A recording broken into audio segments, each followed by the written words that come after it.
जैसे विश्व में प्राचीन 4 संस्कृति है, मिस्र, रोम, यूनान और भारत। तो 3 संस्कृति को तो नष्ट कर दिया गया कि भारतीय संस्कृति का मूल क्या है, यही है कि जीवात्मा परमात्मा तक की यात्रा करे। परमात्मा को हम कई बार बोलते हैं, परमात्मा भैंस होती है कि साकार है कि निराकार है। परमात्मा साकार भी है, परमात्मा निराकार भी है। निगाह मीरा की निराली, पी के जहर की प्याली, ऐसा गिरधर बसाया हर श्वास में। आए जब काला नाग, बोली धन मेरे भाग, आज आए प्रभु सांप के लिबास में। दूसरों को सुख देना, आनंद बांटना वो धर्म है। दूसरों को पीड़ा देना, है ना, वो अधर्म है। कहते हैं बड़े वो लोग नहीं होते जिनके सिर पे हीरे जड़े होते हैं, बड़े वो लोग होते हैं जिनका जीवन में अध्यात्म, भगवान और परमात्मा से जिनका जीवन जुड़ा होता है, बड़े वो लोग होते हैं। नमस्कार, Roots, Threads and Reflections podcast के आज के एपिसोड में हम अतिशय पुरातन तथा नित्य नूतन भारतीय संस्कृति की बात करेंगे। भारतीय संस्कृति हमारे देश की धरोहर है। इसके साथ साथ हम भारत में जो महापुरुष हुए हैं, जो संत महात्मे हुए हैं, इनकी भी बात करेंगे। आज हमारे साथ इस विषय पर बात करने के लिए अतिथि है श्री रामा भाई। श्री रामा भाई परम पूज्य संत श्री आसाराम बापू जी के डेवोटी है।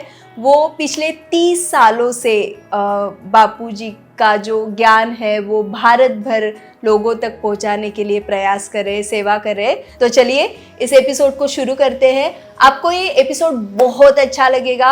आप इस एपिसोड को सबके साथ शेयर करना, मेरे चैनल को सब्सक्राइब करना। Let's get started.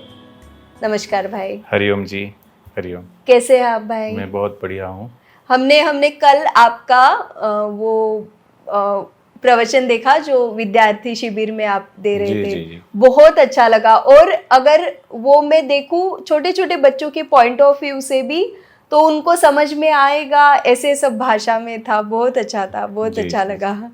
यस भाई, आज हम बात करने वाले हैं भारतीय संस्कृति के बारे में, संत महात्मों के बारे में। तो सबसे पहले आप हमें बताइए कि संस्कृति क्या है? पाश्चात्य हो या भारतीय हो, संस्कृति का अर्थ क्या है? बहुत अच्छा क्वेश्चन है।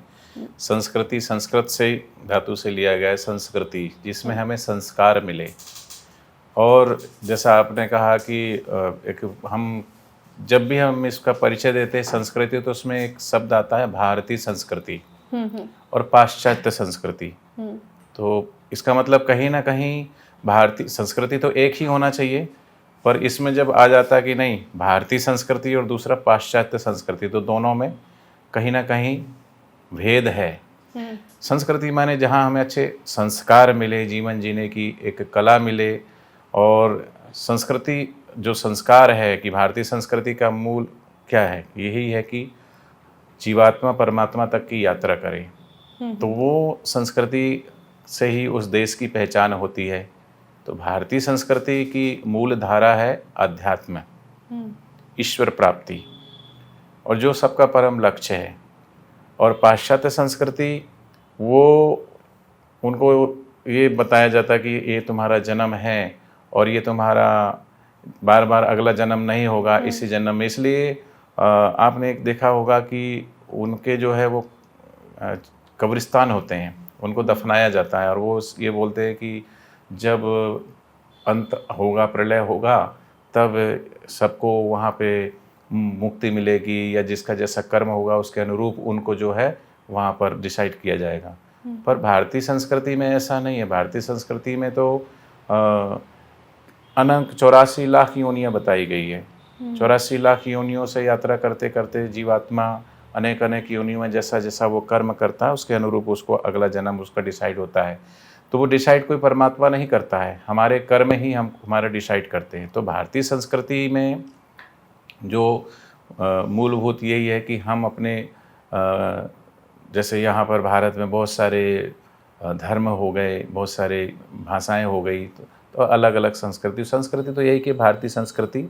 और भारतीय संस्कृति में हम बोल सकते हैं कि भगवान श्री राम आए, भगवान श्री कृष्ण आए, भगवान बुद्ध, भगवान महावीर।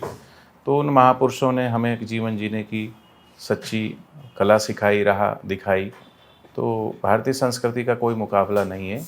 और भारतीय संस्कृति में ये भी होता है, जैसे अब यहाँ हम भारत के लिए बोलते हैं बहुरत्न वसुंधरा, और यहाँ पर राजस्थान की अलग एक संस्कृति है, महाराष्ट्र चले जाओ तो वहाँ की एक अलग संस्कृति ये है। जो आपने कहा बहुरत्न वसुंधरा, इसका मतलब क्या? जैसे वसुंधरा धरती माता को भी बोलते हैं, और जैसे इसमें से रत्न निकलते हैं, ऐसे ही है कि भारत के अंदर अनेक प्रकार के प्रांत है, अनेक राज्य में अनेक प्रकार की भाषाएं बोली अच्छा, जाती तो वो है। रत्न जैसे हाँ है। हाँ, तो अनेक भाषाएं बोली जाती है, अनेक प्रकार का पहनावा होता है, तो वो बड़ी मतलब इतनी सुंदर, जैसे कई बार इंद्रधनुष निकलता है तो उसमें सप्त रंग होते हैं, देखा होगा आसमान में। ऐसी हमारी ये जो भारत के अंदर की जो संस्कृति है, ऐसी विश्व में कहीं नहीं है।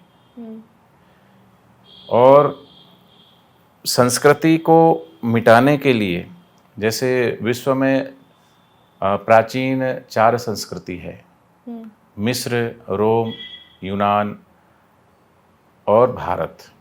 तो 3 संस्कृति को तो नष्ट कर दिया गया। मिस्र, रोम, यूनान की संस्कृति नष्ट होते जा रही है, अब बारी है भारत की। तो संस्कृति नष्ट कैसे होती है? संस्कृति बनती है संस्कारों से, और संस्कार जो हमारे कैसे होने चाहिए, तो हमारे सबसे पहले हमको जो जीवन जीने की कला सिखाई गई है, जैसे भारत के अंदर जो हमारा संविधान है उसके अनुरूप देश की व्यवस्था चलती है, क्या करना है क्या नहीं करना है, हर चीज़ के रूल को फॉलो करना पड़ता है। नहीं तो अगर उस रूल के विरुद्ध आप जाते हैं तो आपको फिर पनिश भी किया जाता है। गाड़ी चलाने का भी नियम है ना, भोजन कैसे करना चाहिए, स्नान कैसे करना चाहिए, हर चीज़ के हमारे शास्त्रों में तो जीवन जीने की एक कला सिखाई है। तो जैसे भारत का संविधान है, ऐसे हमारा एक सबसे पहला ग्रंथ है जीवन जीने की कला, मनुस्मृति। तो मनु स्मृति के अंदर सारे नियम बताएं, क्या करना है क्या नहीं करना है, आप ये कार्य करोगे तो आपको ये लाभ होगा, ये कार्य, जैसे बोलते हैं ना कि सांप काटता है तो व्यक्ति को पता है सांप काटता है तो व्यक्ति मर जाता है, तो व्यक्ति ट्राई नहीं करता कि सांप काटेगा तो मैं कैसे करूं, उसको वो सिर्फ मानता नहीं है, जानता भी है कि ऐसा होता है।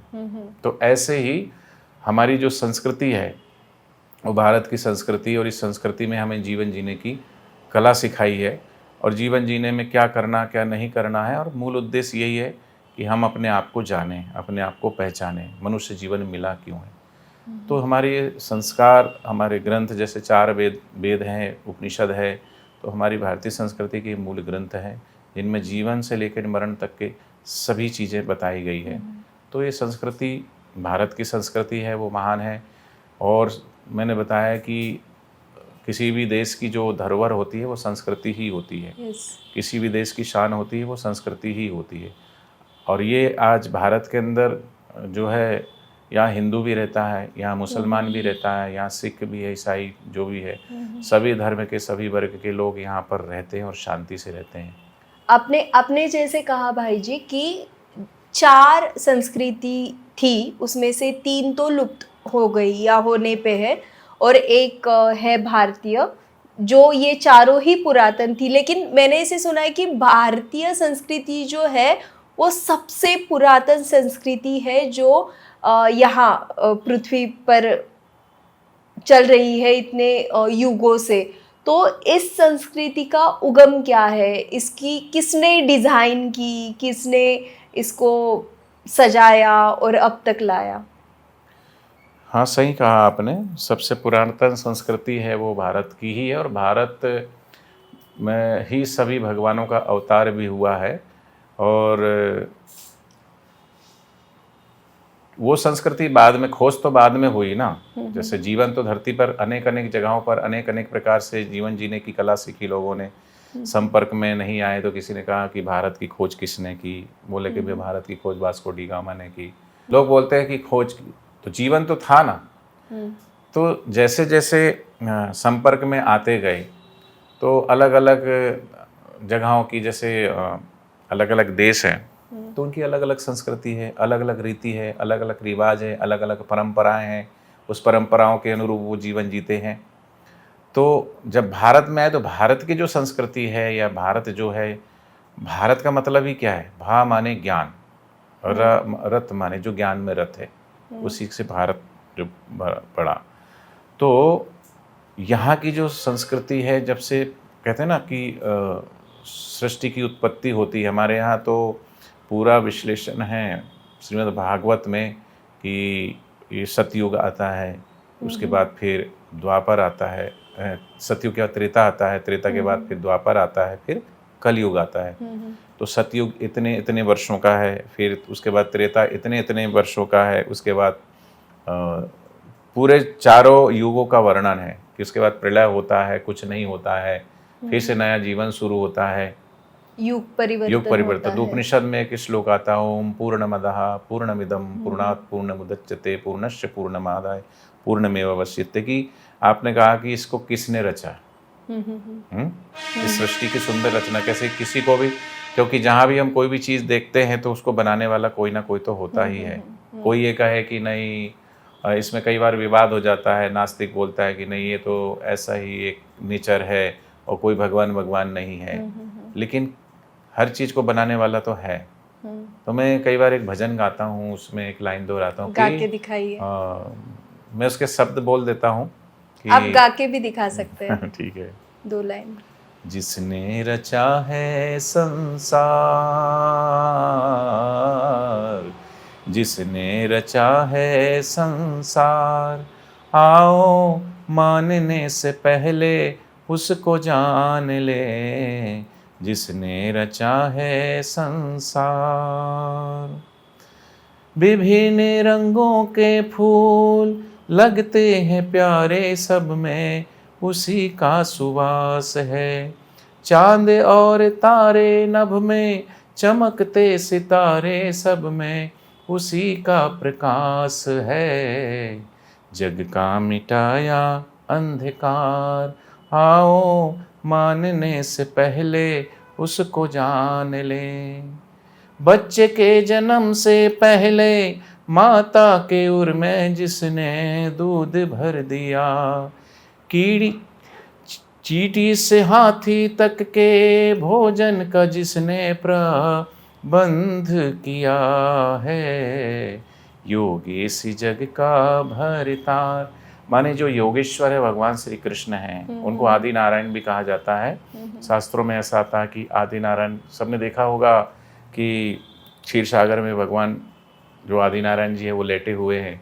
तो जैसे सृष्टि की उत्पत्ति कैसे होती है, तो उसमें फिर उनकी नाभि से कमल निकलता है, उसमें फिर ब्रह्मा जी उनके अलग अलग अंगों से, यहाँ से कहीं से शिव जी निकले, नाभि कमल से वो निकले। तो इस तरीके से सृष्टि की जो है उत्पत्ति की करने वाला परमात्मा ही है। तो परमात्मा कोई व्यक्ति नहीं है, परमात्मा का कोई ऐसा एक निश्चित आकार नहीं है। परमात्मा को हम कई बार बोलते हैं परमात्मा, भैंस होती है कि साकार है कि निराकार है, तो परमात्मा साकार भी है, परमात्मा निराकार भी है। तो ऐसा आता है विरोधार्थी शब्द में कि जो साकार है उसी का उल्टा निकार हो जाए, निराकार हो जाएगा, पर इसमें निराकार शब्द ऐसा नहीं है। साकार माने जो कुछ भी दिख रहा है सर्वत्र सब जगह, उसमें सब में परमात्मा का ही वास है, सर्वत्र परमात्मा ही है। जैसे तिल में तेल छुपा हुआ है, दूध में घृत छुपा हुआ है, बीज में वृक्ष छुपा हुआ है। पहले माचिस और लाइटर नहीं होते थे तो पत्थर से एक लोहे को धातु को रगड़ते थे तो चिंगारी चकमक बोलते थे उसे, बोले चकमक में आग छुपी है। बीज में वृक्ष, तिल में तेल, दूध में घृत, चकमक में आग, तेरा साइया तुझ में जाग सके तो जाग। इसमें किसी संत ने बहुत सुंदर भजन गाया कि जो संत होते हैं वो सर्व में परमात्मा का दर्शन कैसे करते हैं। तो उसमें अब आती है कि एक बार नामदेव जी ने रोटी बनाई थी, रोटी बना करके तैयार ही रखी थी कि उतने में एक कुत्ता आता है और रोटी उठा के वो भाग जाता है। तो नामदेव जी उसके पीछे घी की कटोरी लेकर के भागते हैं। तो वो कहते हैं कि भाई बोले रूखी तो ना खाओ, थोड़ा घी तो लेते जाओ, रूप अपना क्यों मुझसे छुपा रहे, तेरा मेरा एक नूर फिर काहे को हुजूर, तूने शकल बनाई है श्वान की, मुझे ओढ़नी उड़ा दी इंसान की, जर्रे जर्रे में है झांकी भगवान की। वो परमात्मा की झांकी दर्शन करना चाहे तो जर्रे जर्रे में है, चींटी में भी वही है। तो इसको, इस दर्शन को बोलते हैं अद्वैतवाद। एक होता है द्वैत, भेद मानना, और अद्वैत माने सब में एक ही सत्ता है, एक ही परमात्मा है, सर्वत्र वो ही है। तो जिनको भी परमात्मा की प्राप्ति, जिस परमात्मा सृष्टि, जैसे आपने पूछा कि किसने बनाया है, तो वो बनाने वाला सृष्टा, और जिसमें हम रह रहे हैं ये सृष्टि, तो सृष्टि और सृष्टा दोनों भिन्न नहीं है, उसी के भीतर है। और हम जब शूटिंग के पहले डिस्कस कर रहे थे, तब आपने कुछ तो बोला कि संस्कृति खुद ही जन्मी है, कुछ वर्ड संस्कृत वर्ड संस्कृत आपने सबसे ही धातु से ही संस्कृति है ना, संस्कृति नहीं, आपने कुछ बोला था खुद से ही जन्मी है, ऐसे कुछ संस्कृत के शब्द बोले थे इसको वर्णित करने के लिए। हाँ, संस्कृति का के बारे में बोला। तो कुल मिला के इसकी उत्पत्ति जो होती है, परमात्मा ने ही इसको बनाने वाला है, और जब इस परमात्मा जो बनाने वाला है, तो एक सृष्टि है, दूसरा सृष्टा। सृष्टा बनाने वाला किसको बनाया उसने? सृष्टि को, इस सारे ब्रह्मांड को। खाली पृथ्वी ही नहीं है, ब्रह्मांड का मतलब इसमें सब आ जाता है। बहुत बड़ी मतलब वो है, अनंत अनंत। एक हम तो एक सूर्य को देखते हैं, कितने सूर्य है, कितनी पृथ्वी है, कितनी आकाश गंगा है। तो उस परमात्मा ने, जो बनाने वाला परमात्मा है, वो उससे भिन्न नहीं है। जैसे दूध में आपको घी देखना है, तो आप दूध से अलग घी को कैसे देख सकते हो? उसी में ढूंढना पड़ेगा ना आपको। घी का रूपांतरण, दूध का रूपांतरण ही घी है, बीज का रूपांतरण ही वृक्ष है, तिल का रूपांतर तिल के अंदर से ही तेल निकाला जाता है। ऐसे ही परमात्मा कोई व्यक्ति नहीं कि जैसे हम बोलते हैं कि हमें प्रधानमंत्री से मिलना, चलो भाई दिल्ली जाएंगे, वो उनका ठिकाना है, राष्ट्रपति से मिलना है तो वहाँ प्रत्येक व्यक्ति का एक ठिकाना। परमात्मा कोई व्यक्ति नहीं है, परमात्मा एक शक्ति है, वो सर्वव्याप्त है। वो एक देशी नहीं है, वो सर्वदेशी है, सब में है, सब जगह है, ऐसी कोई जगह ही नहीं। इसलिए बोलते हैं जर्रे जर्रे में है झांकी भगवान की, पर किसी सूझ वाली आंख ने पहचान की। तो फिर वही बात आई, नामदेव ने पकाई रोटी कुत्ते ने खाई। फिर उनको वो दृष्टि मिली ना, परमात्मा को सब में देखने की दृष्टि उनको प्राप्त हुई गुरुदेव से उनके। तो फिर वही की वही दृष्टि। अब शब्द अलग हो सकते, किसी निगाह मीरा की निराली, पी के जहर की प्याली, ऐसा गिरधर बसाया हर श्वास में। आए जब काला नाग, बोली धन मेरे भाग, आज आए प्रभु सांप के लिबास में। तो उधर नामदेव जी कुत्ते में परमात्मा का दर्शन करते हैं, इधर मीराबाई सांप के भीतर परमात्मा का दर्शन करती है। तो सांप अलग है और कुत्ता अलग है, लेकिन दृष्टि जो देखने की है, वो ज्ञान की दृष्टि जो नामदेव को प्राप्त हुई, वो भी मीरा को हुई, वही दृष्टि प्राप्त हुई है। तो जो दीद है दो, पर दृष्टि एक है। ये दुनिया को देखने के लिए दो आँख है, लेकिन दुनिया को बनाने वाला जो परमात्मा है उसको देखना है तो भीतर की दृष्टि को खोलना पड़ता है। महाभारत के युद्ध में भगवान श्री कृष्ण का जो विराट स्वरूप था, वो अर्जुन को दर्शन हुए और संजय को भी हुए, क्योंकि उसके पास भी वो दृष्टि उन्होंने दी थी, तभी वहाँ से वो देख पा रहे थे।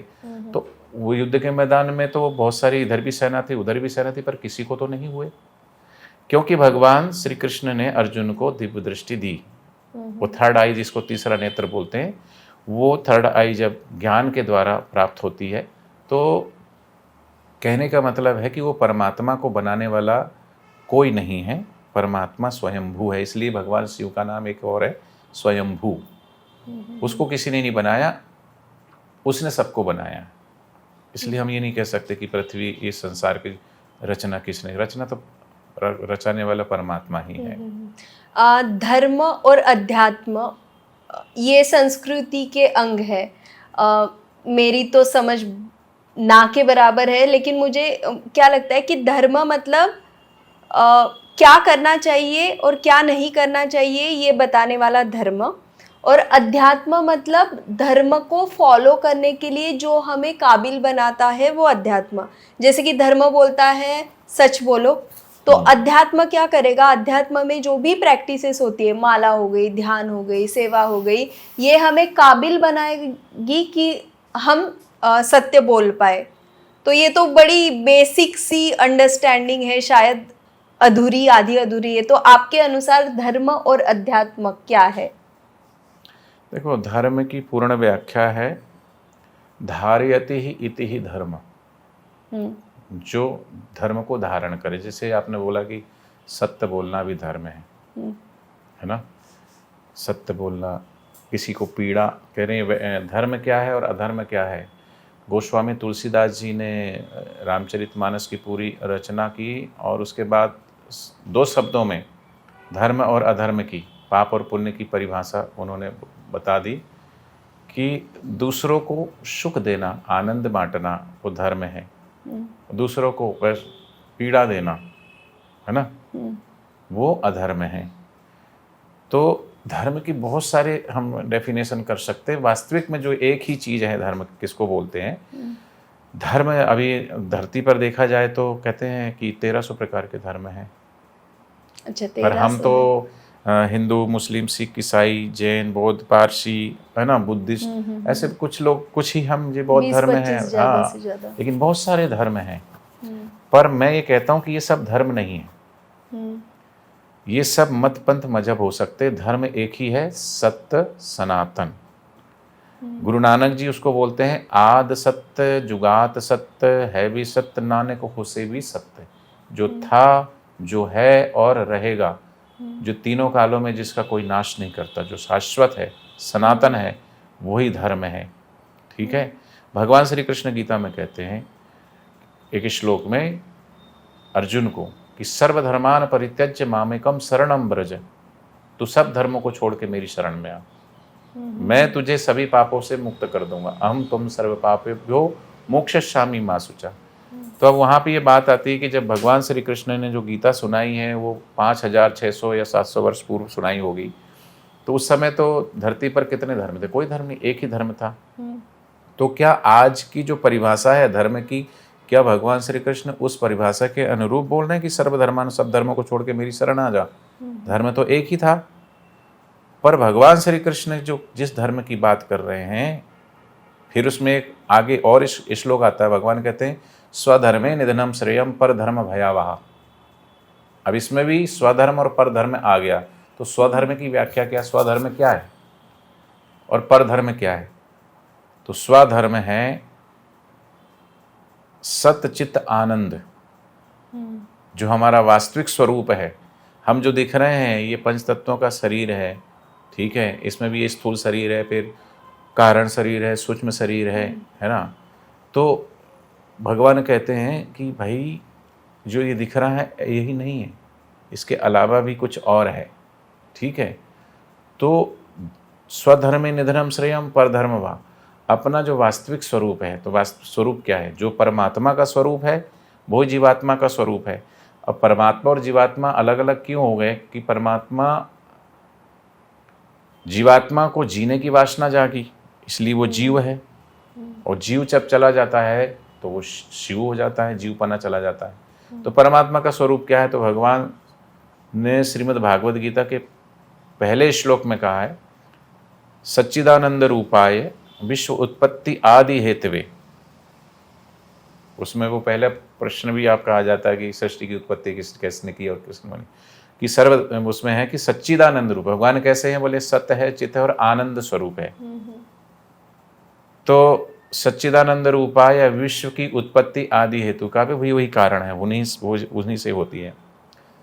तापत्रय विनाशाय, मतलब जो तीनों सूलों को, आदि व्याधि उपाधि को विनाश करते हैं, ऐसे भगवान श्री कृष्ण योगेश्वर को हम नमस्कार करते हैं। तो कहने का मतलब कि भगवान का स्वरूप बताया उसमें कि भगवान सच्चिदानंद स्वरूप है। तो भगवान ये भी कहते हैं कि जो मेरा स्वरूप है वही तेरा भी स्वरूप है, तू मेरा ही अंश है। जैसे बीज देख के पता चलता है कि ये बीज किस चीज का है, उससे ही पता चलता। तो जीवात्मा परमात्मा का ही अंश है, ईश्वर अंश जीव अविनाशी, चेतन अमल सहज सुखराशि। जीव जो है वो परमात्मा का अविनाशी अंश है। नाश शरीर का हो सकता है, आत्मा का कोई नाश नहीं कर सकता, क्योंकि आत्मा परमात्मा का ही अंश है। चूंकि उससे वो भटक गए, जैसे मेले में कोई बच्चा गुम हो जाता ना माता पिता से, तो ऐसे ही हम भटक रहे हैं अनेक अनेक योनियों में, अनेक अनेक जन्म में। तो कहने का मतलब है कि धर्म वो है जिसके बिना हम जी नहीं सकते। अब देखिए, आप को गुस्सा आया, तो गुस्सा मुसलमान को अलग से आता होगा या ईसाइयों को अलग से आता होगा, उनके धर्म के हिसाब से गुस्सा आता होगा क्या? नहीं।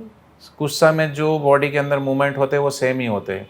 आपको सिर दर्द हुआ तो वैज्ञानिक ने अगर रिसर्च किया और किसी भी चीज़ का उन्होंने कोई टैबलेट्स बनाई, सिर दर्द की मतलब डिस्प्रिन बना दी जैसे फॉर एग्जांपल, तो हम हिंदू लोग जाएंगे बोले हमें डिस्प्रिन देना, तो मुसलमान जाके थोड़ी बोलेगा कि भाई मुसलमान के लिए अलग टैबलेट है, हिंदू के लिए अलग टैबलेट नहीं। वो एक शरीर के अंदर जो भी रसायन पैदा होता है, उस रसायन के आधार पर ही वैज्ञानिक ने खोज करके उस टैबलेट का निर्माण किया, क्योंकि 5 तत्व तो सभी के सेम हैं, सच में सबके अंदर वही 5 तत्व है, चाहे वो हिंदू, ये हिंदू मुस्लिम सिख ईसाई धरती पर बने हैं, ये जितनी भी चीज़ें भगवान ने ये सब नहीं बनाए, सिर्फ एक ही है, जीवात्मा और परमात्मा, सत्य सनातन ये धर्म बस है। यही धर्म है। सत्यजित जो था है और रहेगा, जिसका कोई नाश नहीं कर सकता, ठीक है, तो वही धर्म है। तो उसको जानना ही धर्म है, अपने वास्तविक स्वरूप को जानना ही वास्तविक धर्म है कि मैं कौन हूँ, उसको जान लेना ही वास्तविक धर्म है। उसको हम नहीं जानते तभी तो अधर्म।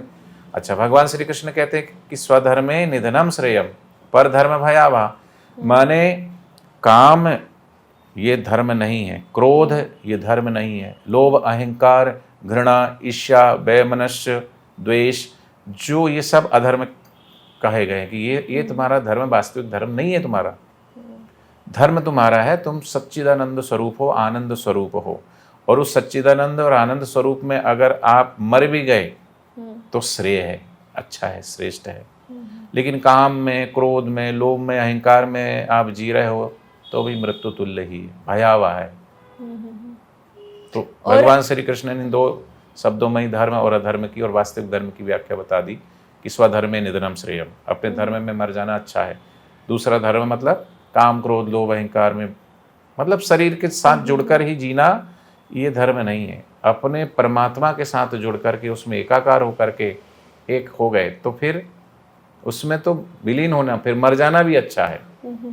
आपके अनुसार हमारा जो ट्रू नेचर है, जो हमारे स्वत्व का स्वभाव है, उस स्वभाव के जैसे जीना, उस स्वभाव को अपनाना धर्म है। तो फिर अध्यात्म क्या है?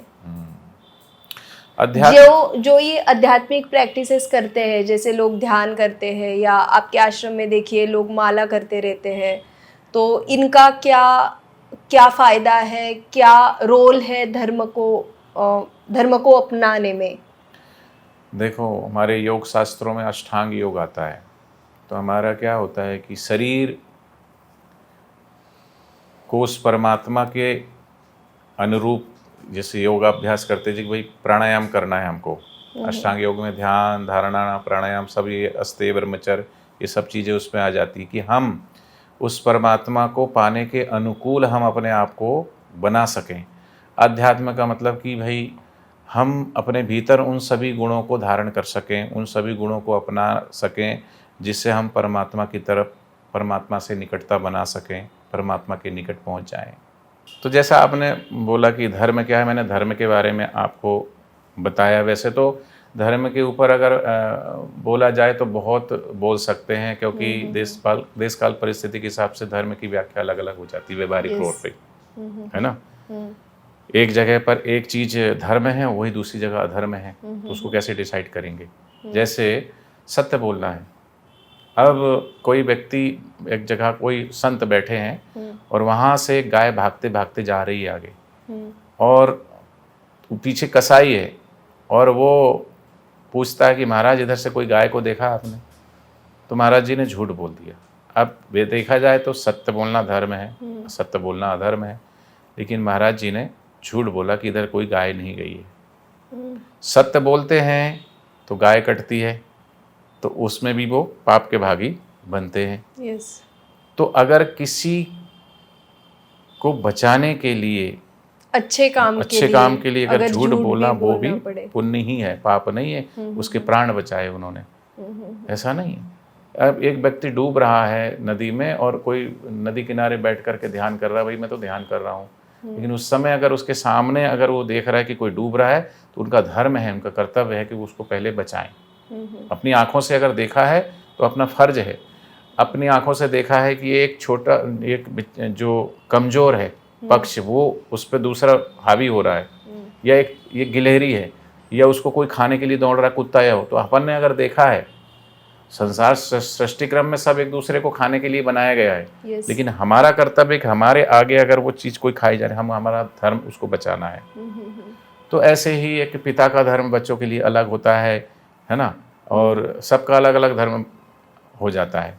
पत्नी का धर्म अलग है, बेटे का धर्म अलग है, बेटी का धर्म अलग है, ठीक है, सास का धर्म अलग है। तो ये व्यवहारिक धर्म है, पर धर्म जो है वो वास्तविक धर्म जो है कि हम मूल स्वरूप अपने आप को जानें, उससे जुड़ें। स्वधर्मे निधनम श्रेयम परधर्म भया वही स्वधर्म में आना हमें। और फिर आपने पूछा कि भाई अध्यात्म का अर्थ क्या है, तो शास्त्र में आता है महाभारत में कि धर्मो रक्षति रक्षा, यतो धर्म ततो जया। जहाँ धर्म है वहाँ उसकी जय होती। तो धर्मो रक्षति रक्षता, धर्म की हम कैसे रक्षा कर सकते हैं और धर्म हमारी कैसे रक्षा करता है कि हम गाय की रक्षा करेंगे, ठीक है, ये हमारा धर्म है। गाय को हम अच्छा पौष्टिक आहार दें, उसकी सेवा करें, तो ये हमारा धर्म होता है। उसके बदले में हम उसकी रक्षा करते, तो वो हमारी रक्षा कैसे करते कि वो दूध देती है, दूध से घी बनता है, दूध से बहुत सारी चीज़ें, स्वादिष्ट चीज़ें, तो वो हमें दे रही है ना। या अथवा दूसरे एग्जाम्पल से समझ सकते हैं कि एक तुलसी का पौधा है ना, हम उसको पूजते हैं, तो हम तुलसी की रक्षा करते हैं कि वो उसमें जल देना है, ठीक है, उसको ऐसा एक निश्चित तापमान में रखना कि उसको ज़्यादा ठंडी ना मिले, सूरज की रोशनी मिले, वो हम सेवा कर रहे हैं। तो उस सेवा के बदले तुलसी हमें क्या दे रही, हमें 20 घंटे ऑक्सीजन दे रही है, 4 घंटा ओजोन उसकी जो है वो दे रही है। तुलसी के पत्ते खाने से जैसे स्मरण शक्ति बढ़ती है, कैंसर जैसे रोग ठीक हो जाते हैं। तुलसी की लकड़ी की माला गले में धारण करने से यमराज उसको लेके नहीं जाते हैं। और कोई व्यक्ति मर गया है तो उस मरे हुए व्यक्ति को जब जलाया जाता है, उसमें अगर तुलसी की लकड़ी भी थोड़ी डाल दी जाए तो उसकी अधोगति नहीं होती, चाहे व्यक्ति कैसा भी हो। वो अधम योनि में नहीं जाता, वो नाक में नीच योनि में नहीं जाता। हाँ, मरे हुए व्यक्ति के। हाँ, तो इस तरीके से समझ सकते हैं कि धर्मो रक्षति रक्षता, और यतो धर्म ततो जय। जहाँ धर्म होता है वहीं जीत होती है। जैसे महाभारत के युद्ध में भगवान श्री कृष्ण अर्जुन के साथ थे, धर्म के साथ थे ना, धर्म और अधर्म का ही युद्ध हुआ था। और दूसरी बात आपने कहा कि अध्यात्म क्या है, तो आत्मा की खोज, माने आत्मा की खोज। हम भटके हो ना, हम शरीर में, मन में, बुद्धि में, इंद्रियों में ही भटक रहे हैं। हमारा जो वास्तविक मूल स्वरूप है, हम जो आत्मा है, हम ये शरीर में क्या है, 5 कर्म इंद्रियां है, 5 ज्ञान इंद्रियां है, 5 प्राण है, 5 कोश है, मन बुद्धि चित्त अहंकार है। तो हम इन्हीं के द्वारा इसी से जुड़ करके हम क्रियाकलाप कर रहे हैं। जैसे हमने देखा तो बोले मैंने देखा, आँख ने देखा, हम बोलते मैंने देखा। बोले मैंने सुना कान ने, लेकिन बोलते मैंने सुना। तो इंद्रियों के द्वारा जो कुछ चीज़ें हो रही, उसको इंद्रियों की चीज़ों को भी अपने ऊपर आरोपित कर लेते हैं। दृश्य को देखा आँख ने, हम बोलते मैंने देखा। मतलब क्षणिक सुख के परे जाके जो सुख जो है, जो सदा के लिए अपने साथ रहेगा, ऐसे सुख का अनुभव लेना अध्यात्म है। हाँ, नहीं, ईश्वर की तरफ चलना, अपने वास्तविक स्वरूप को पा लेना, वो उसको हम अध्यात्म कह सकते हैं। उसके लिए जो है भगवान श्री कृष्ण ने गीता के 10वें अध्याय के 32वें श्लोक में भगवान श्री कृष्ण कहते हैं कि आध्यात्म विद्या विद्यमानम, मतलब जो हे अर्जुन, मैं विद्याओं में आध्यात्मिक विद्या अर्थात ब्रह्म विद्या मैं हूँ। तो हम सबको ब्रह्म विद्या प्राप्त करनी है। विद्या 3 प्रकार की होती है। आप कल शिविर में आए थे तो मैं बच्चों को बता रहा था कि लौकिक विद्या होती है एक। जैसे लौकिक विद्या कभी ज्ञान कोई अर्जन करके सुख सुविधाओं को पा सकता है, कोई अच्छा बहुत बड़ा डॉक्टर बन सकता है, कोई जज बन सकता है, कोई IAS कोई IPS बन करके सुख सुविधाओं को ही तो ले सकता है ना। पर उन सुख सुविधाओं से हमें मुक्ति नहीं मिलेगी। लौकिक विद्या को प्राप्त करके लौकिक सुखों को ही आप प्राप्त कर सकते हो, जो शरीर और इंद्रियों को ही सुख पहुंचाएंगे। लेकिन उससे ऊंची विद्या दूसरी कौन सी है? योग विद्या। और योग विद्या है हनुमान जी के पास। जैसे हनुमान चालीसा जो लोग पढ़ते हैं उनको पता है, अष्ट सिद्धि 9 निधि के दाता, अस्वर दीन जानकी माता। तो लौकिक विद्या से योग विद्या बढ़ी, लेकिन योग विद्या, हनुमान जी के पास इतनी सारी सिद्धियां होते हुए हनुमान जी राम जी के चरणों में दास बनकर रहते हैं, क्योंकि उनके पास ब्रह्म विद्या है। और वो ब्रह्म विद्या उनको कहाँ से प्राप्त हुई? उनके गुरु वशिष्ठ जी से। तो कहने का मतलब पूरे, हम अगर शरीर का विश्लेषण करें तो शरीर का सार क्या है? इंद्रियां। हमारी जो 5 सेंस है, इंद्रियां। आंख नहीं है तो दृश्य गायब, हम देख ही नहीं सकते कि काला क्या है, पीला क्या है, हरा क्या है, हाथी क्या है, घोड़ा क्या है। ये जगत जो सृष्टि है, इसका हम सुख नहीं ले सकते। अगर अंधे हैं तो, हम बहरे हैं तो सुनने का सुख नहीं ले सकते। कई बार जीभ का स्वाद चला जाता है ना। जैसे कई लोग, अभी कोरोना हुआ था तो बोलते थे स्वाद नहीं आ रहा, कहीं मुझे गड़बड़ तो कुछ तो नहीं हुआ। तो इन इंद्रियों के सुखों को महसूस करने के लिए इन इंद्रियों का जागृत होना आवश्यक है ना। तो इंद्रियगत सुख है, तो इंद्रियगत सुख से ऊपर और भी सुख है। वो इंद्रियों के सुख को क्रियाजन्य सुख बोलते हैं। और क्रियाजन्य सुख के लिए आप स्वतंत्र नहीं है, है ना, दूसरे की आवश्यकता पड़ती है। और क्रियाजन्य सुख से ऊंचा भावजन्य सुख है, और भावजन्य सुख से अपने आत्मा सोल का, परमात्मा का सुख उससे ऊंचा है। तो अध्यात्म वही है अपनी आत्मा से जुड़ना, उस आत्मा परमात्मा। तो हनुमान जी के पास इतनी सिद्धि होते हुए राम जी के पास गए, तो राम जी के पास वो योग विद्या से ऊंची ब्रह्म विद्या, और ब्रह्म विद्या गुरु वशिष्ठ जी से। तो उसी ब्रह्म विद्या को पाने का जो विज्ञान है वही अध्यात्म है। अध्यात्म की यही परिभाषा है कि आत्मा से परमात्मा को जानने की जो विद्या है वही ब्रह्म विद्या, वही अध्यात्म है।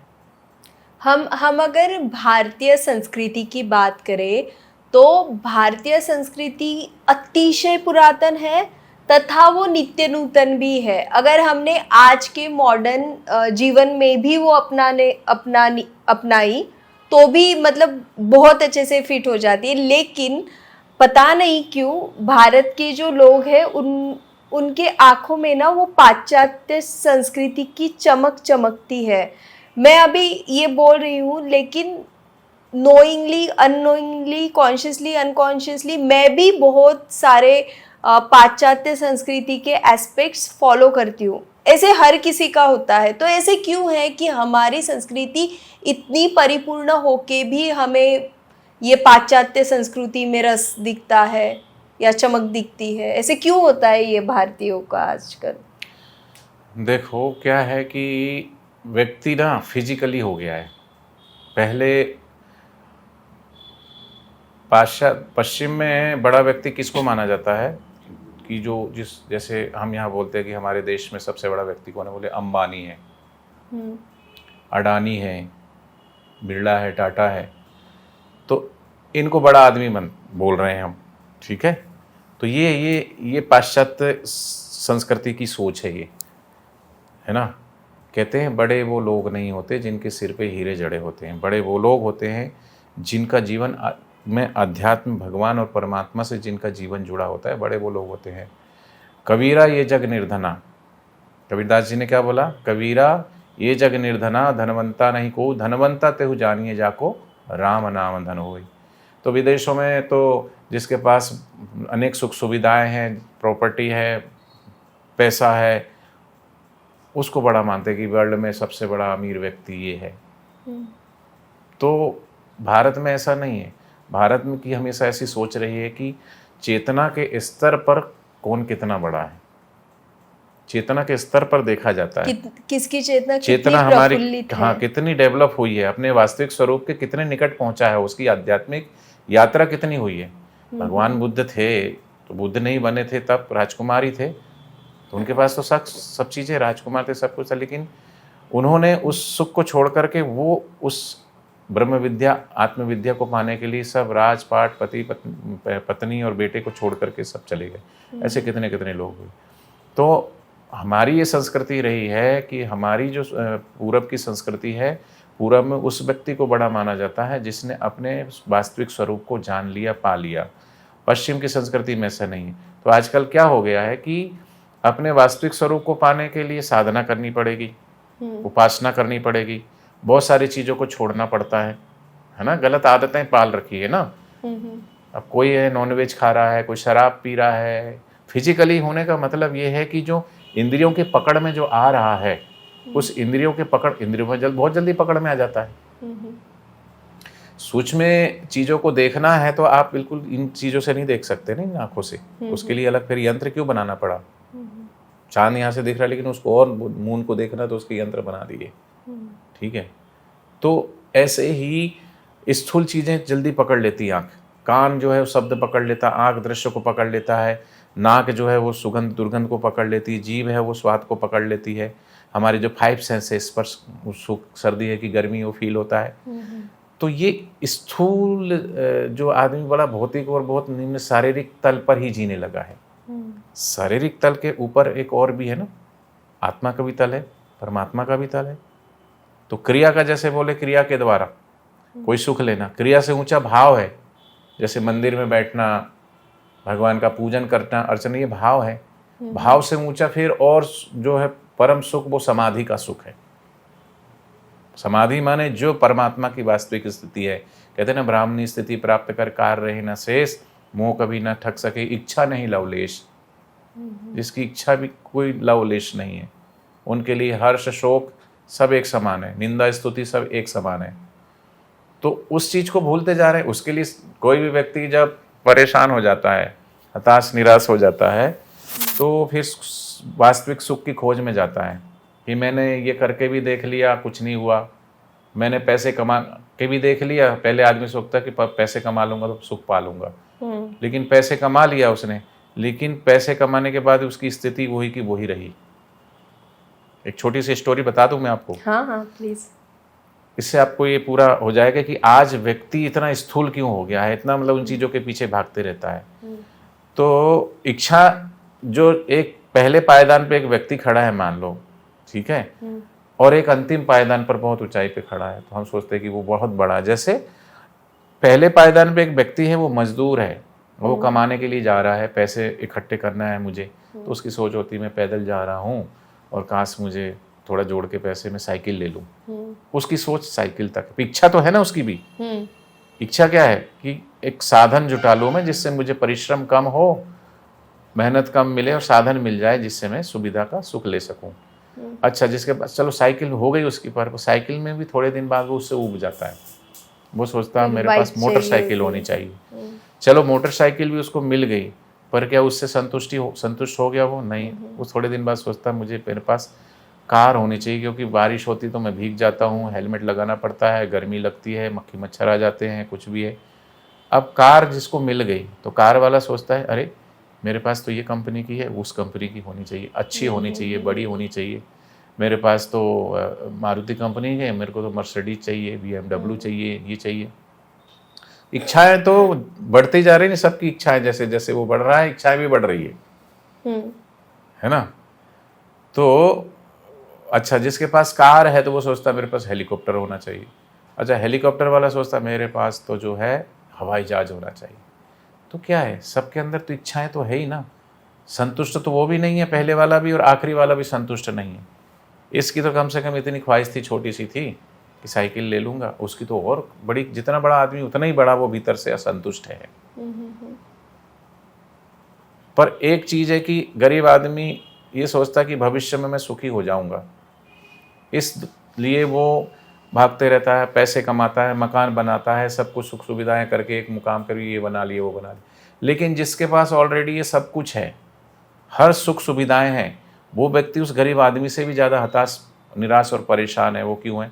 उसके पास तो सुख सुविधाएं सब है, फिर भी वो रात को उसको नींद नहीं आती, उसको नींद की गोली लेनी पड़ती है, क्यों उसको शराब पीना पड़ता है, क्यों उसको डिस्को क्लबों में जाना पड़ता है सुख लेने के लिए, क्योंकि ये सब भौतिकता के स्तर पर ही जी रहे हैं ना। तो भौतिक जगत का जो सुख है भौतिक चीज़ों से ही प्राप्त होगा, और वो जल्दी से लोग सोचते हैं, लेकिन उससे भी कोई ऊंचा सुख है तो वो कहाँ मिलेगा? वो बाहर नहीं मिलेगा, अपने भीतर मिलेगा। तो भीतर तो जाते नहीं है। त्यागात शांति निरंतरम, शास्त्र में आता है कि त्यागने से ही परम शांति की अनुभूति होती है। त्यागात शांति परम निरंतरम। तो जो निरंतर, और जैसे आपने कहा कि नित्य नवीन सुख को कैसे पाएं, जो नित्य है, अभी हम अनित्य चीज़ों के पीछे भागते दौड़ते रहते, तो नित्य क्या है? वो परमात्मा है, और परमात्मा का सुख है, वो नित्य नवीन है, उसमें कभी व्यक्ति ऊब नहीं सकता। हर चीज़ की सीमा है और उसकी कोई सीमा नहीं है, उसको पाने पर आनंद ही आनंद है।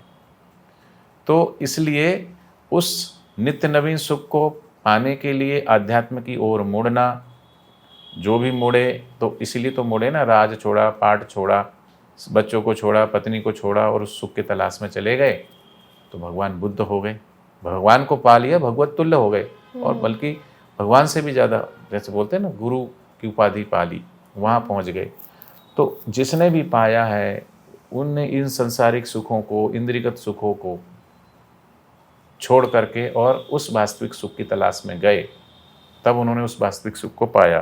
तो आज की जो युवा पीढ़ी है, आज की जो जनरेशन है, वो बस एक आजकल फॉर्मेलिटी हो गई है कि ठीक है चलो हम मंदिर गए थे, मत्था टेक लिया हमने, चलो हमने अगरबत्ती जला दी, दीपक जला दिया, या हनुमान चालीसा का पाठ कर लिया या कुछ कर लिया, बस हम धार्मिक हो गए।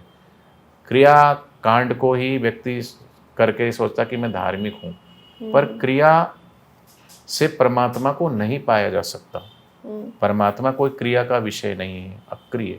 ध्यान अक्रिय, कुछ नहीं करना है, और कुछ नहीं करने की स्थिति में जाना वो इतना कठिन है कि व्यक्ति कुछ ना कुछ करते ही रहता है। वो संकल्प विकल्प चलते रहते हैं, आंख बंद करके भी बैठेगा तो कुछ का कुछ याद रहेगा, सोते भी है तो सपने आते रहते हैं। इसलिए व्यक्ति बड़ा भौतिक हो गया है। तो और ये जो भौतिक हो रहा है, ज्यादा आउटवर्ड बाहर के सुखों में जो उलझ रहा है, जो हम भारतीय संस्कृति को छोड़ के पाश्चात्य संस्कृति अपना रहे हैं, इसके क्या नुकसान है व्यक्तिगत स्तर पर, सामाजिक स्तर पर, राष्ट्र के स्तर पर? देखो, क्या नुकसान आप देख रहे हैं? जीवन में जब तक सबका मूल उद्गम स्थान परमात्मा है, और जब तक परमात्मा में हम विलय नहीं होंगे तब तक भटकते ही रहेंगे और हताश, निराश और परेशान ही होते रहेंगे। वास्तविक सुख बाहर है ही नहीं, ना व्यक्ति में है, ना वस्तु में है, ना परिस्थिति में। आज व्यक्ति जनित सुख, वस्तु जनित सुख, परिस्थिति जनित सुख के पीछे भाग रहा है, जिससे उसको कभी भी शांति मिलने वाली नहीं है, क्योंकि वो दूसरे पे आश्रित है ना। व्यक्ति जनित सुख, कोई व्यक्ति मिलेगा तब सुख होगा ना, तो वो पराधीन है, स्वाधीन नहीं है। वस्तु जनित सुख, कोई वस्तु मिलेगी तब वो सुखी होगा, तो उसके पीछे भाग रहा है वो। अच्छा, मिल भी गई तो उसने उस चीज को पा भी लिया तो भी वो संतुष्ट नहीं हुआ, शांति उसको नहीं मिली, तो फिर और कुछ पाना चाहिए होता है। हाँ, तो इसलिए तो कहा ना कि इससे भी कहते हैं कि सितारों से जहाँ कुछ और भी है, इश्क के इंतहा कुछ और भी है। ये इंद्रियगत सुख से भावजन्य सुख ऊंचा, और भावजन्य सुख से और अध्यात्म का, परमात्मा का सुख इससे भी ऊंचा है। तो उस सुख के तलाश में ही जाना चाहिए। तो जिन्होंने पाया है उनके पास जाना चाहिए। तो आज की जो युवा पीढ़ी है, उन्होंने क्या इजी गोइंग जाते हैं, शॉर्टकट की, मतलब अध्यात्म है ही नहीं ना। अच्छा खाने को मिल जाए, अच्छा पहनने को मिल जाए, अच्छा घूमने फिरने को मिल जाए, शरीर को आराम मिले बस। तो जिनको शरीर को आराम मिल रहा है तो क्या वो सुखी हो गए? वो भी ज़्यादा दुखी है। तो ये सब भौतिकता की देन है, पाश्चात्य कल्चर की देन है। पाश्चात्य कल्चर का अंधानुकरण करने वाले जो हमारे भारत में भी जो कुछ कहते हैं ना, वेस्टर्न कल्चर आ गया है, उनकी नकल करने लगे हैं। लेकिन उनकी नकल करके, और आज समझिए, आज हम 2025 में जी रहे हैं। आज से अगर हम 2000 में चले जाएंगे तो जितनी डेवलपमेंट आज हो गई है इतनी नहीं थी, और पीछे 25 साल पहले चले जाएंगे तो और भी कच्ची सड़कें थी, ये साधन नहीं थे, मोटर कार, ये सब इतनी सुख सुविधाएं नहीं थी। लेकिन शांति बहुत थी, शुद्धता थी, शांत, रिश्तों में भी शुद्धता थी, मिलावट नहीं थी, और वस्तु में भी शुद्धता थी, उसमें भी मिलावट नहीं थी। आज सब मिलावट हो गए, नकली सामान, नकली लोग, सब। क्यों? आदमी की इच्छाएं, महत्वाकांक्षाएं इतनी बढ़ती जा रही है कि ये पालूं, ये पालूं, उसके पास खाने को इतना है, रहने को है, सब कुछ है, फिर भी असंतुष्ट है। और इसका कारण पाश्चात्य संस्कृति का अनुकरण तो फिर वो क्या कर रहा है? सुख की तलाश में कहाँ है जा रहा है? वो सुख ढूंढ रहा है शराब में, सुख ढूंढ रहा है वो मांस में, बीड़ी में, सिगरेट में, डिस्को में, क्लब में।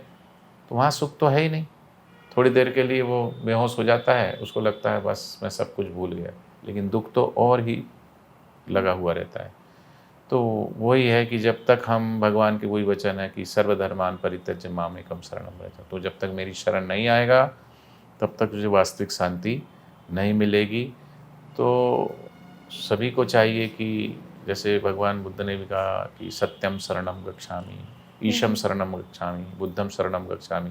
उद्धम शरणम गच्छामि का मतलब जो बुद्ध पुरुष है, महापुरुष है, ज्ञानी पुरुष है, जिन्होंने उस वास्तविक आनंद को पाया है, उनकी शरण में जाने से ही हमें वास्तविक सुख की प्राप्ति होगी।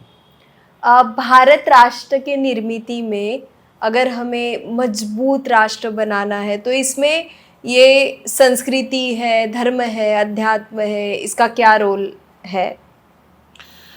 देखो, हमारे जो मूलभूत संस्कार हैं या जो हमारी संस्कृति है, हम उसको भूल रहे हैं, इसलिए हम पिछड़ रहे हैं, भटक रहे हैं।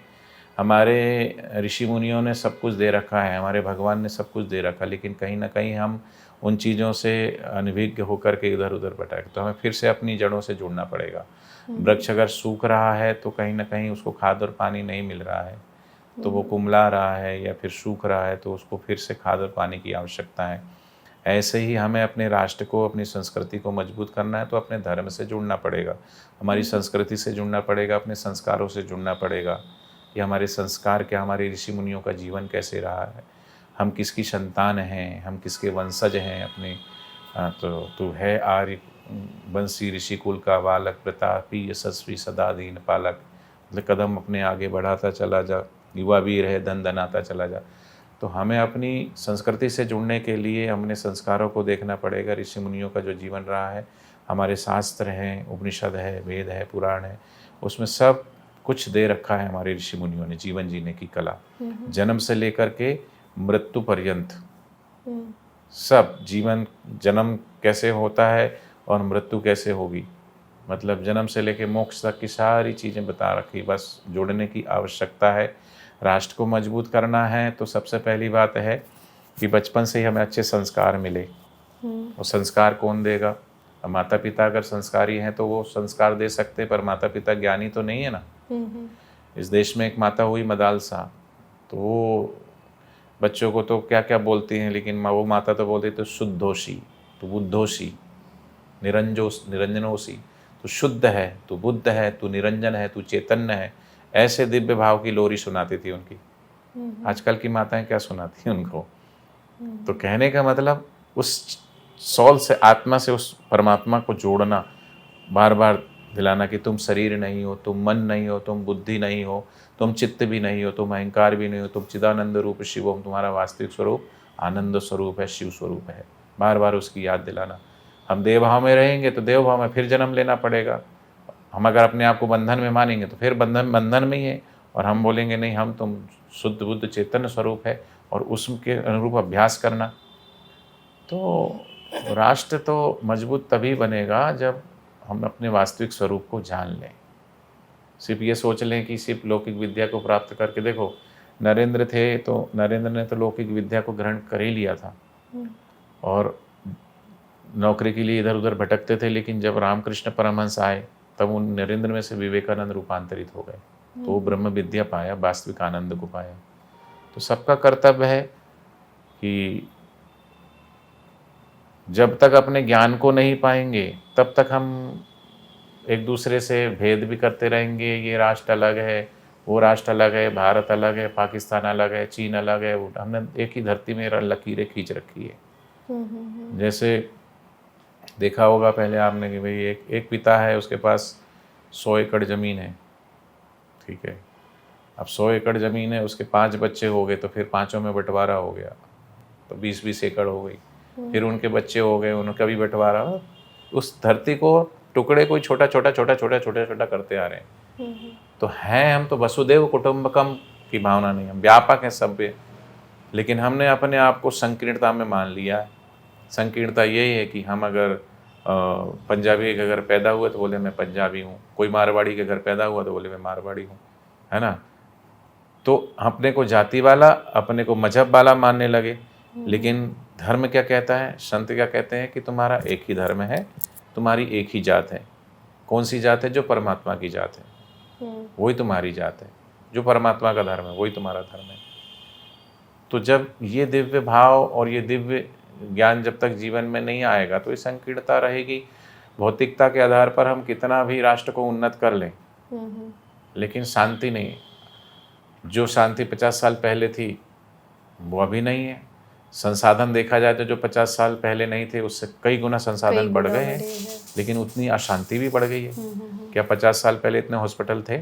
संतुष्ट भी नहीं है नहीं है। क्या इतने विद्यालय थे? क्या इतने हॉस्पिटल थे? क्या ऐसी पक्की सड़कें थी? बीमारियां भी नहीं थी हाँ, कितनी बीमारियां थी? नहीं थी। तो कहीं ना कहीं जितने हम सुख सुविधाओं के गुलाम होते जा रहे हैं, जितने संकीर्ण होते जा रहे हैं, तो जितने देह भाव में जी रहे हैं और देह के द्वारा ही सिर्फ सुख के लिए कुछ भी कर जाना, क्या ये शास्त्र सम्मत है?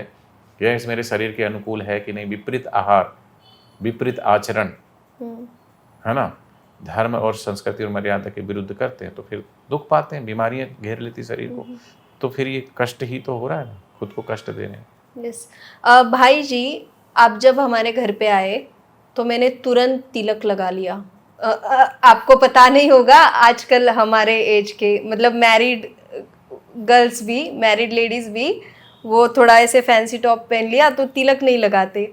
तो ऐसे होता है कि जब भी सन्यासी लोग, साधु लोग, जो भी संत होते हैं, वो हमें, वो एक संस्कृति का आईना होते हैं। जैसे कि आपका तिलक देख के मैंने तुरंत लगा दिया कि चलो आज पॉडकास्ट में बैठेंगे तो तिलक लगा के बैठेंगे। तो ऐसे ही जो भी भारत में बड़े बड़े महापुरुष हुए हैं, संत महात्मे हुए हैं, उन्होंने हमारी जो प्राचीन संस्कृति है, जो बहुत ऑस्पिशियस है, उसका प्रचार प्रसार करने के लिए बहुत बड़ा कार्य किया है। जैसे कि मैं महाराष्ट्र से हूँ तो महाराष्ट्र के संतों के प्रति बड़ा लगाव है। संत ज्ञानेश्वर हो गए, संत रामदास हो गए, संत मीराबाई हो गए। तो आप ये संत महात्माओं के बारे में बताइए कि इनका कैसे रोल है हमारे राष्ट्र की निर्मिति में। देखो, गुरु की बहुत बड़ी महिमा है हमारे यहाँ। भारतीय संस्कृति में गुरु का बड़ा ऊंचा स्थान है, बड़ा महत्व है। जिन जिन का आपने सबका नाम लिए, ये सब गुरु हुए हैं, जिन्होंने मार्गदर्शन किया औरों के जीवन को, पहले तो खुद के जीवन को उन्नत किया, वास्तविक स्वरूप को पाया, और वास्तविक स्वरूप को पा करके फिर उनके संग में जो भी आए सबके जीवन को उन्नत किया। आपने तिलक के बारे में कहा, तो हमारी जो भारतीय संस्कृति, इसका भी एक विज्ञान है। जैसे विज्ञान खोज करता है पदार्थ का, विश्लेषण करता है उसके अंदर। वो जैसे पानी है तो पानी को तोड़ के उन्होंने बनाया उसमें हाइड्रोजन और ऑक्सीजन, ठीक है। विज्ञान ने उसको अलग अलग किया, पदार्थ को तोड़ा ना, इसमें ऑक्सीजन और हाइड्रोजन है। अच्छा, हाइड्रोजन और ऑक्सीजन को मिला करके पानी बनाया वैज्ञानिक ने, लेकिन उस पानी से प्यास नहीं बुझी। लेकिन नेचुरल जो कुदरती जो जल है ना, तत्व है ना, ये 5 तत्वों में जल तत्व भी एक अग्नि तत्व, वायु तत्व, जल तत्व है। तो जो तत्व में जो तत्वता है वो ईश्वरीय तत्वता है, ईश्वर की सत्ता है उसके अंदर भी। और वो जो आर्टिफिशियल जो वैज्ञानिक ने बनाया, तो वैज्ञानिक सिर्फ पदार्थ को तोड़ करके अपना विश्लेषण लिख देता है। इसलिए कहते हैं ना कि जहाँ विज्ञान का एंड होता है वहाँ से अध्यात्म शुरू होता है, वहाँ धर्म शुरू होता है, और उसकी कोई सीमा नहीं है धर्म की। वैज्ञानिक तो अभी खोज में लगा ही हुआ, आगे भी खोजता रहेगा, तो खोजेगा ना वही जो यहाँ है, वो तो ऑलरेडी पहले से मौजूद है ना, वो सब चीज़ें जो खोज रहा है, सिर्फ खोज के, ठीक है। लेकिन वैज्ञानिकता ईश्वर को पाने का भी एक विज्ञान है। तो ईश्वर को पाने का विज्ञान ही हमें गुरु बताते समझाते हैं कि क्या करना है, क्या नहीं करना। तो इसलिए आता है, कबीरदास जी ने कहा कि कबीरा दर्शन साधु के, साहिब आवे याद। हम अगर किसी संत महापुरुष के दर्शन करते हैं तो हमारे गुरुदेव कहते हैं कि अगर खाकी वर्दी वाला पुलिस वाला दिख जाए तो तुरंत थाने की याद आती। जैसा आपने बोला कि मेरे को तिलक लगाया हुआ देखा तो आपने तिलक लगा लिया, तो आपके अंदर ये विचार उठा ना, देख करके उठा ना। मंदिर के आगे से जा रहे तो हाथ जुड़ ही जाते हैं, ये संस्कार है ना हमारे। तो ऐसे तिलक लगा लिया।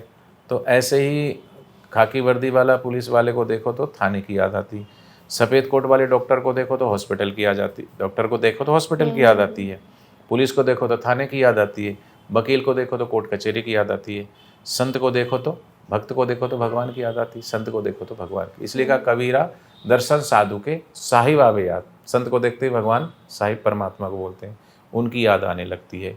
तो ऐसे महापुरुष धरती पर आते हैं और उन्होंने अपने साधना के द्वारा अपने वास्तविक स्वरूप को वो जान लेते हैं। और उन्होंने खुद तो जाना, गुरु नानक जी ने कहा है, सो सतगुरु धन धन धन धन जिन परम गढ़ी तोड़िया। सो सतगुरु बाहो बाहो जिन हर्षियो जोड़ लिया, कि उन सतगुरु को धन्य है। गढ़ किला को भी बोलते हैं, अरे अच्छा मकान बना लेना, अच्छी उपलब्धि पा लेना, सब सुविधाओं को इकट्ठा कर लेना, ये सोचते हमने बहुत उपलब्धि पा लिया। कई लोग राजा महाराजा ये राज्य जीत लेते थे, हमने इस गढ़ को जीत लिया, उस किले को जीत लिया, होते थे ना पहले किले। तो सबसे बड़ा किला है जन्म और मरण के किले से बाहर आना। हम इस 84 लाख योनियों के किले में कैद हैं, और इसके बाहर कैसे आएंगे? कितना भी पालो, आप घूम तो वहीं रहे हो, उसी के अंदर ही हो, उससे बाहर कब आओगे? जब तक उसके अंदर ही हो, आप अलग अलग शरीर धारण करोगे, क्योंकि आपकी जैसे जैसी इच्छाएं, कामनाएं, वासनाएं होगी, प्रकृति वैसा शरीर आपको धारण करवाएगी।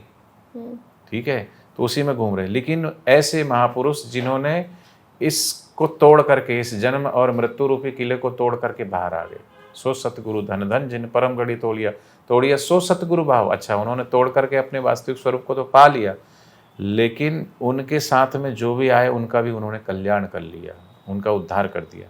ज्ञानेश्वर महाराज जी के साथ जितने भी भक्त जुड़े, उनको कईयों ने मोक्ष की प्राप्ति की होगी ज्ञानेश्वर महाराज के लेकिन फिर ज्ञानेश्वर महाराज जी जब थे तब उनको लोगों ने परेशान भी किया था। ये देखो, जब जब इस धरती पर सच्चे महापुरुष जब होते हैं ना, तो सामने होते तो उनकी हयाती में उनकी कदर नहीं की जाती। कहते हैं ना, व्यक्ति जब अपने से चला जाता है ना दूर, ठीक है, तब उसके बाद उसका एहसास होता है, उसका अभाव होता है। जिस धरती पर जब जब ब्रह्मज्ञानी महापुरुष, हयात महापुरुष जब तक रहे, तो लोगों ने नाना प्रकार के लांछन लगाए, है ना, किसी ने उनके पत्थर बरसाए, किसी ने लांछन लगाए, किसी ने आरोप प्रत्यारोप किए। लेकिन जब वो चले गए तो उनके ग्रंथ को हम पूजते हैं, उनके हम मंदिर बनाते हैं, है ना, उनकी हम पालकी लेकर के जाते हैं। तो इससे तो अच्छा धनभागी पुण्यशाली वो रहे होंगे जो उनके साथ जुड़ करके उन्होंने अपने जीवन को धन्य बनाया। लेकिन वो कितने हतभागी होंगे जो उन महापुरुषों के ऊपर आरोप प्रत्यारोप लगा करके, और वो तो कितने जन्मों। नानक जी ने बड़ी सुंदर बात कही कि जो संतों की निंदा करता है, संत का निंदक महात्यारा, संत का निंदक परमेश्वर मारा, निंदक की कभी बूझे ना आस, नानक संत का निंदक सदा हो निराश, संत का निंदक बहिर्योनि पावे, बहुत सारी योनियों में भटकता, संत का निंदक दादुर होई, मेंढक को बोलते हैं ना, दादुर मेंढक होई, महाराष्ट्र में बेडुक, हाँ। तो संत का निंदक दादुर होई, संत का निंदक सर्प योनि पावे, संत के निंदक की मति हो मलिन, संत का निंदक सौभाग्यहीन। तो ये सब संत की निंदा करने से, कबीरदास जी ने कहा, कबीरा निंदक ना मिलो पापी मिलो हजार, एक निंदक के माथे पर लाख पापी इनको भार। तो जब जब धरती पर, चाहे ज्ञानेश्वर महाराज ले लो, तुकाराम जी को ले लो, एकनाथ जी को ले लो, या भगवान बुद्ध को, भगवान महावीर को, जितने भी कबीरदास जी को, पूरी संत श्रृंखला, जो भी धरती पर ब्रह्मज्ञानी सच्चे संत हुए हैं, समाज ने किसी भी संत को नहीं छोड़ा। वृक्ष में फल लगते तो लोग पत्थर ही मारते, है ना, पर जो सही लोग होते हैं ना, वो वृक्ष की छांव में बैठते हैं, उस छांव से सुकून पाते हैं, उसकी खिले हुए पुष्पों की सुगंध से आनंद लेते हैं, फल चखते हैं। ऐसे ही उन महापुरुषों के चरणों में बैठ कर के सच्ची शांति, सच्चा आनंद, सच्चा प्रेम और मुक्ति के फल को भी पा लेते हैं। पर कुछ जो दुर्मति से भरे हैं, वो उनके अंदर वही है, जिसकी जैसी दृष्टि है वैसी सृष्टि है। कुछ लोग होते हैं, जहाँ फूल होते हैं वहाँ कांटे भी होते हैं, तो कई प्रकार के लोग होते हैं, तो वो संतों की महिमा को नहीं जानते, संतों को नहीं पहचानते। भगवान श्री कृष्ण को भी सभी ने कहाँ पहचाना था। ऐसे भारत में हुआ है कि समय समय पर जो हिंदू संत है उन पे लांछन लगाए गए हैं, आरोप लगाए गए हैं। हाँ, ऐसे होता आया है। ये अभी से थोड़ी ना, अभी ये देखो सतयुग में अगर हम देखें, अभी हम तो कलयुग में जी रहे हैं। भगवान शिव जी को दक्ष ने नहीं पहचाना। दक्ष जो है वो, हाँ, भगवान थे ना, शिव जी को नहीं पहचाना उन्होंने। राम जी को सभी ने नहीं पहचाना, कृष्ण को सभी ने नहीं पहचाना। सतयुग में, त्रेता में, द्वापर में भी देखा तो भगवान को, सबको, भगवान और भगवत प्राप्त महापुरुषों को पहचानना, क्योंकि कहते हैं, नानक जी ने कहा, ब्रह्मज्ञानी की गति ब्रह्मज्ञानी जाने, ब्रह्मज्ञानी को कहा मूढ़ पहचाने। जो सच्चे संत होंगे वही संत को पहचान सकते हैं, जिसकी ऊंची समझ होगी, सात्विकता होगी बुद्धि में, वही सच्चे संतों में श्रद्धा भक्ति भावना होगी, संस्कार होंगे तो ही पहचान पाएंगे। नहीं तो बोलने वाले अभी भी बोलते रहते, राम जी के लिए बोलते रहते, कृष्ण जी के लिए बोलते हैं, कबीरदास जी के लिए बोलते हैं, ज्ञानेश्वर महाराज जी के लिए बोलते हैं, नानक जी के लिए बोलते हैं। सभी को कोई ऐसा संत नहीं। एक फिल्म का गाना है, आपने सुना भी होगा, कुछ तो लोग कहेंगे, लोगों का काम लोगों है का कहना। काम कहना। अगर हम आपके गुरुदेव की बात करें, परम पूज्य संत श्री आसाराम बापू जी की, जी। तो मैं कहूँगी कि जब उन पे आरोप लगाए गए थे, आज के शायद 10-11 साल पहले, 11.5-12 साल हो गए। हाँ, तब मैं स्कूल में रहूंगी या जस्ट स्कूल छोड़ा होगा कॉलेज के फर्स्ट सेकेंड ईयर में, तो मुझे तब का तो कुछ याद नहीं है क्या था, क्योंकि हम तो बिजी रहते हैं अपने अपने स्कूल कॉलेज के शेड्यूल में। लेकिन आज जब 12 साल बाद उनके न्यूज़ देखते हैं और पता चलता है कि 80s में वो है और उनको अभी बेल मिली है, वो ऐसे ऐसे आरोप की वजह से जेल में है, तो एक लॉजिकल थॉट मेरे मन में आता है कि जैसे कि एक साधारण मनुष्य भी हो, हमारे जैसा संसारी मनुष्य, अगर वो भी ध्यान करता है, वो भी अगर साधना करता है, सेवा कार्य से जुड़ा है, कुछ प्रोडक्टिव काम में बिजी है और सत्संग से जुड़ा है, तो ऐसा व्यक्ति भी जो वासनाएं होते हैं उनके अधीन नहीं जाता है, एक सामान्य व्यक्ति भी। तो अगर ये आपके जो गुरुदेव है, इनका काम अगर देखें जो उन्होंने भारत के लिए किया है, तो ये तो सब खुला है कि उनके सामने लाखों लोग बैठते थे और भक्ति के आंसू उनको नसीब होते थे। उन्होंने लाखों लोगों के जीवन में परिवर्तन किया है। उनके जो आश्रम्स हैं वहाँ पे एक अध्यात्म का अनुभव होता है, बहुत अच्छा लगता है। हम भी कभी कभी जिस भी सिटी में हैं, हम उनके आश्रम विजिट ज़रूर करते हैं। तो ये तो इतना बड़ा कार्य करने वाला, चलो उनको संत ना कहे, मनुष्य कहे, तो ऐसे मनुष्य के मन में क्यों ही वासना के बारे में विचार आएंगे और क्यों ही वो अधीन जाएंगे। तो ऐसे मेरे मन में ना ये आजकल न्यूज़ देख के एक लॉजिकल थॉट आता है। तो आप इसके बारे में हमें बताइए, क्या क्या है इसका सत्य, क्या है इसके पीछे का? कुछ नहीं है, जो भी चीज़ें लांछन आरोप प्रत्यारोप किए जाते हैं ना, हमने कबीरदास जी के जीवन में भी सुना था, भगवान बुद्ध के आश्रम में, क्योंकि जब जब जिस समकालीन जो सच्चे संत होते हैं, उनकी यश, उनकी कीर्ति और उनके चरणों में जब लाखों लाखों नहीं करोड़ों करोड़ों लोग उनके अनुयायी बन के उनके साथ चलते हैं, वो शांति मिलती, आनंद मिलता तभी। तो कुछ लोगों को ये गवारा नहीं होता, उनको बड़ी ईर्ष्या होती, बड़ा द्वेष होता है कि ये इतने पावरफुल कैसे हो रहे हैं, इनके अंदर इतनी पावर कैसे आ रही है, तो द्वेष रखते हैं। तो फिर षड्यंत्र किए जाते हैं, ये सब षड्यंत्र हुए हैं, पहले भी हुए। तो बापू जी के लिए भी एक षड्यंत्र है। आप अगर बोल रहे हैं कि षड्यंत्र है, तो आप हमें प्रूफ, मतलब जो भी उसका टेक्निकल लीगल वो बताइए। हमारा एक आप मैं वो बुक लाया नहीं कभी, इस विषय पे थोड़ा सा हम कभी फिर करेंगे बात। एक बुक हमने छपवाई है, आध्यात्म, ये है क्या नाम से कि बापूजी के खिलाफ जो भी षड्यंत्र हुआ है, तो वो बुक है सत्य की कहानी तथ्यों के जुबानी। मतलब वास्तविक तथ्य रखे गए हैं कि क्या क्या चीज़ें, कोई एविडेंस नहीं, कोई प्रूफ नहीं, जो भी एलिगेशन लगे वो सब बोगस। आज तो सब जानने लगे, सब पहचानने लगे, सब दूध का दूध पानी का पानी हो गया। तो ये जो चीज़ें होती है कि ये 2008 में गुरुकुलों में जो हमारे बापूजी के जो देवी कार्य सेवा कार्य इतने बढ़ते गए, तो उनको कैसे रोका जाए। तो ये 2008 से ये षड्यंत्र शुरू हुआ गुरुकुलों से। गुरुकुल में अहमदाबाद गुरुकुल से 2 बच्चों को साबरमती के किनारे लाश मिलती है।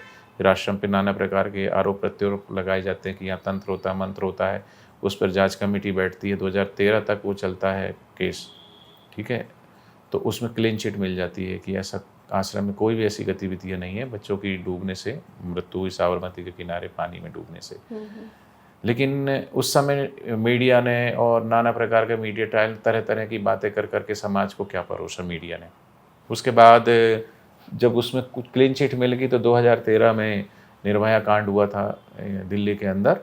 तो उसमें कानून में संशोधन किया गया कि पहले था कि अगर कोई माइनर लड़की है, उसके साथ कुछ भी गलत होता है तो वो पोक्सो के तहत आता है, धारा लगती थी। अगर मेजर रहते तो 176 लगती थी। लेकिन निर्भया के बाद उस कानून में संशोधन किया गया कि इतना सख्त उस कानून को बनाया गया कि चाहे कुछ भी ना हो, अगर कोई माइनर लड़की उसने कह भी दिया कि हाँ इन्होंने टच किया या कुछ भी ऐसा हुआ है, तो वो पूरा उसके बराबर माना जाएगा। इस तरीके से कानून बनाया गया। बापूजी ने जब ये दहेज प्रथा का कानून बना था तब भी बोला कि कानून सबके लिए समान होना चाहिए। ये जब कानून बन रहा था तब भी बापूजी ने बोले थे कि सबको ध्यान में रखते हुए कोई किसी को फंसा देता है तो वो भी तो बेटा है किसी का, वो भी किसी का पिता है, वो भी किसी का भाई है। तो ये जैसे ये कानून बना तो बापूजी ने बोला भी, लेकिन ये कानून बनने के बाद ये कानून का दुरुपयोग होने लगे और बापूजी पर ये झूठा पोक्सो एक्ट लगा दिया गया। जिसने आरोप लगाया कोई मेडिकल स्क्रैच नहीं, कोई रिपोर्ट नहीं, कुछ नहीं, बस कहने। रहने वाली लड़की उत्तर प्रदेश शाजापुर गई, कहाँ मिलने, वो पढ़ने आई 2 साल पहले हमारे गुरुकुल छिंदवाड़ा में। 2 साल पहले ही आई वो। उसके बाद ही 2 साल बाद ही वो बोले कि मुझे मेरी तबीयत ख़राब रहती है, ये है भूत प्रेत का साया, जो भी बोल के वहाँ माता पिता के साथ जोधपुर गई। वहाँ रही 2-3 दिन, माता पिता के साथ गई, माता पिता के साथ रही। 3 दिन बाद वहाँ से वो वापस घर आती है और फिर बापूजी का रामलीला मैदान दिल्ली में प्रोग्राम था, वहाँ पे आकर के रात को 2:30 बजे वो 0 FIR करवाती है। मेडिकल में कुछ नहीं, उसके बावजूद पूरा एक कहीं ना कहीं राजनीतिक दबाव और राजनीतिक सत्ता के साथ मिलकर के उसको मोहरा बना करके और बापूजी को गिरफ्तार कर लिया जाता है। केस चलता है, कोई एविडेंस नहीं। हमने 5 एविडेंस कोर्ट में रखे कि लड़की माइनर नहीं है, वो मेजर है। उसका बर्थ सर्टिफिकेट रखा, उसका राशन कार्ड में है, LIC में है, जिस स्कूल में पहले पढ़ती थी वहाँ का, और आखिरी का, ऐसे 5 एविडेंस दिए कि लड़की बालिग है। लेकिन कहीं ना कहीं ये राजनीतिक षड्यंत्र था, मीडिया ट्रायल था, जिसकी वजह से बापूजी को ये सज़ा सुनाई गई। लेकिन धीरे धीरे सब परतें खुलती गई। आज पूरा देश और दुनिया सबके मुख पे यही है कि बापूजी निर्दोष है और बापूजी को फंसाया गया। तो ये कोई नई कहानी नहीं है, ये चली आ रही है परंपरा। जब भी इस धरती पर सच्चे संत महापुरुष होंगे, उन पर आरोप प्रत्यारोप आगे भी लगते रहेंगे, ये नियति है। पर समाज समझ रहा है, आज जान रहा है, दूध का दूध पानी का पानी हो रहा है। बापूजी के जो देवी कार्य है, सेवा कार्य है, वो राष्ट्र को उन्नत बनाने वाले हैं। बापूजी के करीबन 50 के ऊपर गुरुकुल चलते हैं, 50 के ऊपर गौशालाएं हैं और 21,000 बाल संस्कार केंद्र। आप गए थे कल गए थे आप, तो देखा होगा कि अभी ये छुट्टियों में शिविर लगाए जाते हैं, मातृ-पितृ पूजन दिवस मनाया जाता है, तुलसी पूजन दिवस मनाया जाता है। और मैं आपको एक बात बताऊं, बापूजी के आश्रम अगर जाए ना तो कुछ अच्छी चीजें ही सीखने को मिलती है। अभी भाई जी हम थोड़ी देर बाद डिनर करेंगे, खाना खाएंगे, तो हम आपको ऐसे नीचे दरी बिछा के बिठाएंगे। तो आपको पता होगा अभी हम NCR में रह रहे हैं, यहाँ पे कोई नीचे बैठ के खाता नहीं है। मैं बताऊँ, ऐसे ही एक बार मैं YouTube स्क्रॉल कर रही थी तो उनका ऐसे ही कुछ वीडियो आया होगा सत्संग में का, तो उन्होंने उस वीडियो में उन्होंने नीचे बैठ के भोजन करने का फ़ायदा बताया था। बहुत कुछ टेक्निकल साइंटिफिक बताया था, जठर में क्या होता है ये। तो उस दिन से मैंने डाइनिंग टेबल हटवा दिया था हमारे घर का, और तब से हम नीचे बैठ के ही खाना खाते हैं। तो ऐसा है कि उनका अगर सत्संग भी सुनो तो कुछ अच्छा ही सीख मिलती है। आपके आश्रम में भी जाएं उनके, तो अच्छा ही सब सीख। ये पूरा झूठा और बोगस केस था। बापूजी ने तो बच्चों के लिए कार्य किया, ठीक है, युवाओं के लिए कार्य किया, और गौवंश को बढ़ाने के लिए, मतलब हर विषय पर, हाँ, बड़ी अच्छी होती है, गौवंश के लिए, सनातन संस्कृति के लिए। और बापूजी का सपना है कि विश्व गुरुपद पे भारत रहेगा। प्यारे बापू की बोली है ये, साधकों का संकल्प है। आज नरेंद्र मोदी प्रधानमंत्री के पद पर और पूरे देश के अंदर, जो पूरे विश्व के अंदर जो 2013 से लेकर अभी तक का जो कार्यकाल देखा जाए, तो जितनी भारत की ख्याति पूरे विश्व में हुई है, तो उससे पहले तो इतनी नहीं हुई थी। तो ये बापूजी के अगर पुराने प्रवचन अगर उठा के देखेंगे तो बापूजी बोले थे कि 2008 के बाद ही भारत को विश्व गुरु बनने की प्रक्रिया शुरू हो जाएगी और 2013 में भारत करवट बदलेगा। और 2000 में बापूजी को ये सब किया गया। तो महापुरुष पता नहीं कौन किसके द्वारा क्या कार्य कराना चाहते। पहले जब मुख्यमंत्री नहीं थे, उससे पहले भी वो खुद बताते कि मुझे कोई जानता नहीं था, तो मैं बापूजी के सत्संगों में ऐसे जाके बैठता था।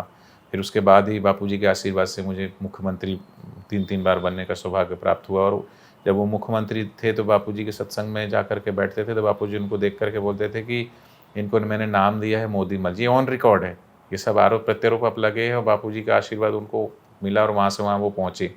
तो उन्होंने बोले बापूजी कि मैं इनको मल बोलता हूँ, मतलब पहलवान मल होता है, मोदी मल बोलता हूँ। तो इनके कंधों पर कुछ बोझा रखना है, मतलब कुछ जिम्मेदारियाँ देनी। ये महापुरुषों का संकल्प होता है, तो उन महापुरुषों का आशीर्वाद है। दुर्भाग्य इस बात का है कि अगर बापूजी इस समय बाहर होते, अभी तो बाहर ही हैं, अभी बेल पर आए हुए हैं, पीछे 3 महीने की बेल मिली थी, अभी फिर एक्सटेंशन 3 महीने, लेकिन पूर्ण रूपेण वो भी जल्दी बाहर आएंगे। निर्दोष ही है, निर्दोष होकर वो देश दुनिया पूरी देखेगी। लेकिन इन 11 सालों में जो क्षति हुई है, छोटे छोटे बच्चे जो मंत्र दीक्षा लेते हैं सारस्वत मंत्र की, उनके नंबर अच्छे आने लगते हैं। अलग अलग जैसे शिविरों में टिप्स बताए जाते हैं कि भाई सुबह जल्दी उठो, कर दर्शन करो, भूमि बंधन करो, माता पिता को प्रणाम करो, प्राणायाम करो और पूजन करो, सूर्य भगवान को अर्घ दो। तो यही हमारी जो वैदिक सनातन संस्कृति उसको फॉलो करवाते हैं, तो ऑटोमेटिक सत्व गुण बढ़ता है, और सत्व गुण बढ़ता है तो भगवान का आशीर्वाद मिलता है, चित्त एकाग्र होता है, और एकाग्रचित होगा तो बच्चे पढ़ाई में भी अच्छे नंबर लाने लगते हैं, हर चीज़ में अव्वल आने लगते हैं। तो कहीं ना कहीं ये सब चीज़ें चल रही थी, इसलिए बापूजी के खिलाफ ये षड्यंत्र किया गया। लेकिन अब सब जान चुके हैं, सबके मुख पर यही कि नहीं, बापूजी को फंसाया गया है, बापूजी को फंसाया गया है। लेकिन कोई बात नहीं, वो सर्वसमर्थ हैं। ये जो आप कह रहे हैं कि बापूजी निर्दोष है, ये जल्द से प्रूव हो जाए, प्रूव हो ही गया है, लेकिन वो पूरा ऑफिशियली लीगली हो जाए। सेशन कोर्ट ने बापूजी को सजा सुनाई थी, साथ में 4 लोगों को और बोला था, हाई कोर्ट में 4 लोग बरी हो गए। तो कहीं ना कहीं उस बात में सच्चाई नहीं थी ना। कोर्ट है, उसने बोला तो फिर हाई कोर्ट है, उसका सुप्रीम कोर्ट है। तो आएंगे बापूजी निर्दोष ही हैं, और जल्दी हम सबके बीच में निर्दोष होके। Yes yes. हरिओम। भाई जी, आपने बहुत अच्छे से हमारे सभी व्यूअर्स के लिए भारतीय संस्कृति के बारे में बताया, संतों के बारे में बताया। हम आभारी है कि आपने हमारे लिए समय दिया। हम फिर से आपसे मिलेंगे। आपका भी बहुत बहुत धन्यवाद, आपने मुझे बुलाया। और मैं तो चाहूँगा कि फिर कभी मौका मिलेगा तो अलग अलग टॉपिक पे, कभी बच्चों के लिए, कभी बड़ों के लिए, कभी स्वास्थ्य के लिए, हेल्थ के लिए, कभी अलग अलग वीडियो बनाएंगे। जरूर जरूर। Thank you so much. नमस्कार। हरिओम।